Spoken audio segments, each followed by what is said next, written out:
Friends, ఇంట్లో రుబ్బేం లేనప్పుడు ఇలా రవ్వతో దిబ్బ రొట్టెని చేసుకోండి, భలే ఉంటుంది. సో ఒక మిక్సీ జార్ తీసుకొని దానిలో ఒక కప్పు ఉప్మా రవ్వని వేసుకొని ఒక్కసారి గ్రైండ్ చేసుకోవాలి. కొంచెం పొడి పొడిగా అయిన తర్వాత ఒక పెద్ద సైజు బంగాళదుంపని ఇలా చిన్న చిన్న ముక్కలుగా కట్ చేసి అందులో వేసుకొని మనం ఏ కప్పుతో అయితే రవ్వను తీసుకున్నామో ఆ కప్పుతో వాటర్ వేసి మిక్సీ పట్టేసుకోవాలి.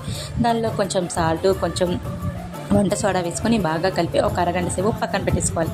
అరగంట తర్వాత ఉల్లిపాయలను చిన్న చిన్న ముక్కలుగా కట్ చేసి అందులో వేసుకోవాలి. తర్వాత టమాటాలను కూడా అందులో వేసుకోవాలి. తర్వాత క్యారెట్, పచ్చిమిరపకాయలు, కొంచెం కరివేపాకు, కొంచెం కొత్తిమీర, మీ దగ్గర ఏమైనా వెజిటేబుల్స్ మీరు వేసుకోవాలనుకుంటే వేసుకోవచ్చు. తర్వాత కొంచెం జీలకర్ర వేసుకొని బాగా మిక్స్ చేసి పక్కన పెట్టేసుకోవాలి. తర్వాత ఒక కడాయి పెట్టేసుకొని, ఇలా లోతుగా ఉండే కడాయి అయితేనే మనకి దిబ్బ రొట్టె బాగా వస్తుంది.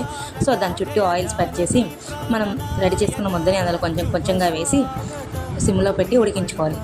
ఉడికిన తర్వాత ఇలా చుట్టూ తిప్పుతూ రౌండ్ దాన్ని తిప్పి మళ్ళీ పెట్టుకొని ఒక 10 నిమిషాలు ఇలా ఉడికిన తర్వాత తీసేస్తే ఎంతో టేస్టీ దిబ్బ రొట్టె రెడీ అయిపోయింది. సో మీరు కూడా ట్రై చేయండి. Thank you for watching.